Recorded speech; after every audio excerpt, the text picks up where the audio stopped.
Nurses, I have some important updates regarding new hospital policies. First, we're implementing stricter hand hygiene guidelines. All staff, including visitors, must use alcohol-based hand rub upon entering and exiting patient rooms. This is to reduce the spread of infections. Will this increase our workload, Mihira? Initially, yes, but it's crucial for patient safety. We'll provide additional hand sanitizer dispensers for convenience. Second, we're revising our documentation procedures. All patient assessments and interventions must be documented electronically within 15 minutes of completion. This will improve efficiency and accuracy. What about nurses who work in high-stress areas? Mihira, will there be flexibility? We understand the challenges. However, timely documentation is non-negotiable. We're exploring options like voice-to-text technology to streamline the process. Lastly, we're introducing mandatory annual training on patient safety and fall prevention. This includes education on proper patient positioning, use of assistive devices, and early identification of fall risks.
Absolutely. I can explain that for you.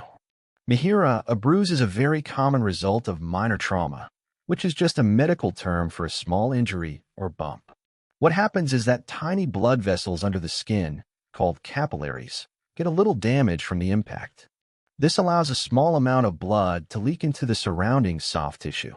That leaked blood is what we see as that blue, purple, or yellowish-green color under the skin.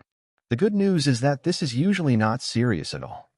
Your body has a wonderful, natural healing process that gets to work right away to clean up that area. Over a few days to a couple of weeks, the body reabsorbs that blood, and the bruise will gradually fade and disappear completely on its own. There are some simple, effective things you can do to help it along. For the first day or two after the injury, you can apply a cold compress, like a bag of frozen peas wrapped in a tea towel, for about 15 to 20 minutes at a time. This helps reduce swelling and can minimize the initial bruising. MIHIRA, after that initial period, gentle warmth, like from a warm, not hot washcloth, can help increase blood flow to the area and speed up the healing process.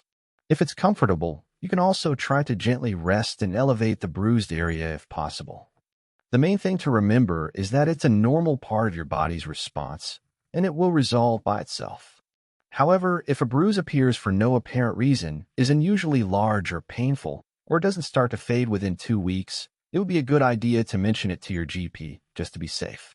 For now, try not to worry. This is a very common and temporary occurrence.